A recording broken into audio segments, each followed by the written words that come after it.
Hi dearest, so today I'm going to be showing you how I made this pretty gorgeous black and silver fascinator. But before we get into that, I would like to say a big thank you to all our subscribers, and for those just joining us, you are most welcome to the Ventcraft channel. We hope to say thank you in our next video because we are sure you would click that subscribe button. And everyone, please do ensure you like, comment and share this video. You'll be needing pegs, then you need to get your scissors. Then this is a fascinator base I've already molded with padded, as you can see.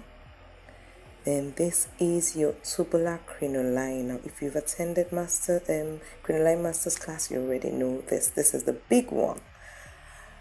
Then you have your measurement tape.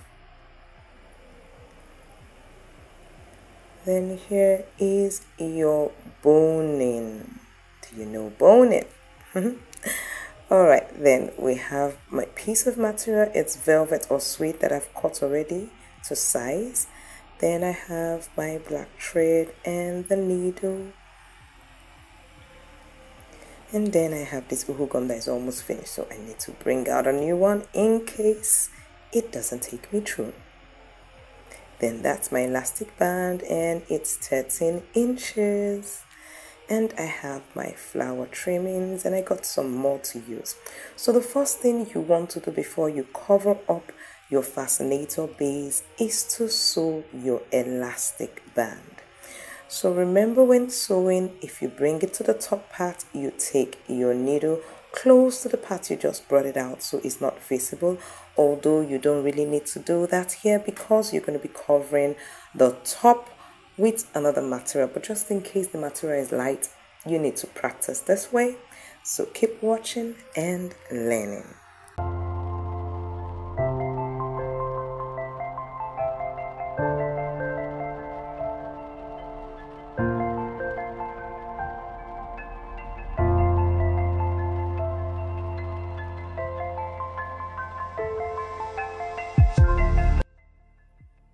Once you're done with that, the next thing you want to do is sew the other part. So I won't be showing you that because I've already shown you how to do the first part. So I'm going to be tying it to enable me to do the next phase. What I'm going to do is put my uhu gum around the edges there. I'm going to make sure that the glue goes below the padded as well to touch the material below. So I'm going to be doing that all the way around. Once I'm done, I'm going to take my material. In this case, I'm making use of the velvet material and I'm going to place it underneath like so, making sure that the front side faces down. So the part that I'm seeing here is the wrong side. So remember, you need to do your knot and then your south, dragging it when you're doing the opposite direction, and then my east.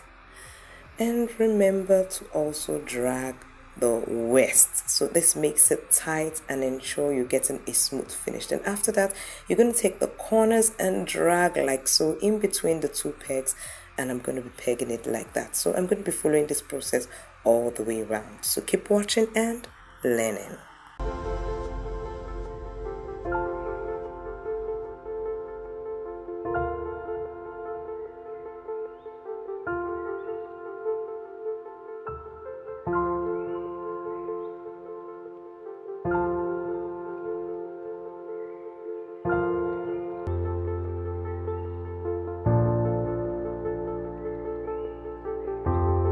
So I've left for a while to dry. See how clean it looks. So now I'm taking off the pegs like so.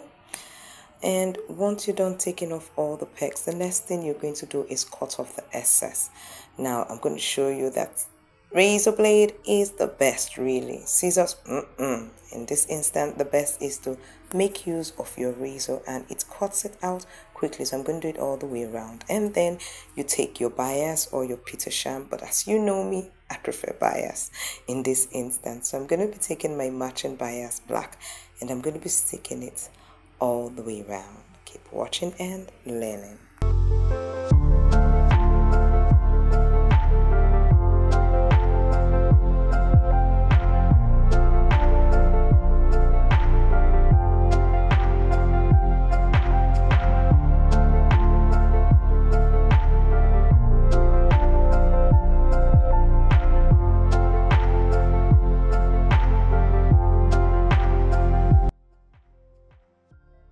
Now let's cover our boning. And what are we going to use to cover our boning? Yes, it's the tubular crinoline called pipe where I am. Most times we use bias trimmings and all that stuff to cover the boning, but this time around I'm making use of tubular crinoline, the big one, the one that can fit with the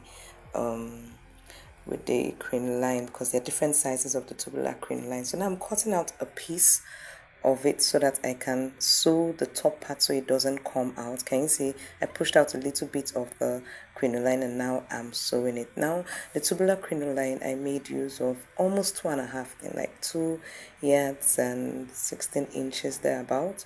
That's what I made use of here to make this particular ring that you're going to see very soon. And this is the way you start making it. So turn it around, and as you do, you sew to hold it in place. So I'm going to allow you to keep watching and learning.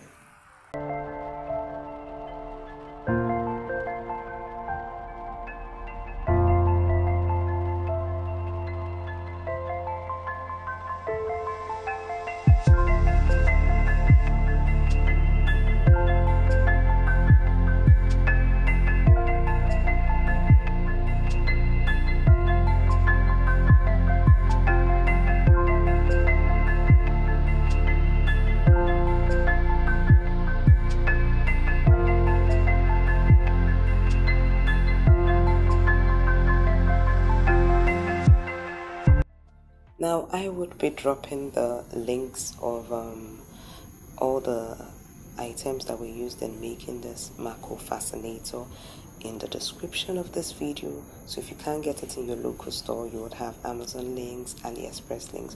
Also, YouTube has given us a choice to be tagging the items on the video. I would also search for that and see how I can tag to make it easy for you to get all the products if you cannot find it in your local store.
That took some while, didn't it? Okay, but I hope you got a hang of it. So now I'm going to be sewing it to the fascinator base. Now, because I want it on the side, so that side where you have one part of your elastic band sewn is where you're going to be sewing this, so it comes out. So depending on the position you want to place it, that is the way you're going to sew it.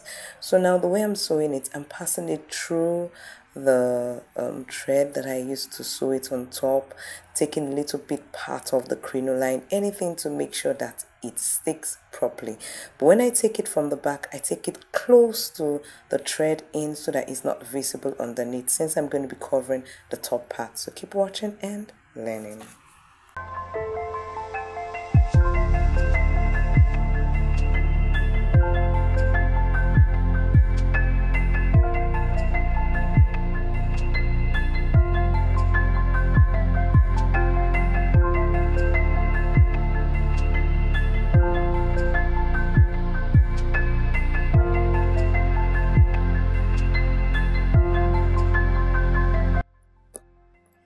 Okay, Okay, so once you're done with that, the next thing you need to do is cover up that sewing and also decorate the fascinator. So what I did was I took those flower trimmings I showed you, and I'm going to be using uhu gum to glue it. Also, I saw the silver flowers I made, and I also made use of them. If you want to know how to make those silver flower, I made this with lace. I have a class, brush class 1, where you can learn how to make things like that, and other brush classes to learn how to make flowers for yourself. So I'll just keep quiet and let you see how I dashed it up with so many accessories to give it that dashing, gorgeous black silver fascinator look.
Then we're gonna cover up the back so that when you turn to the back you don't see thread. It looks lovely, so keep watching and learning.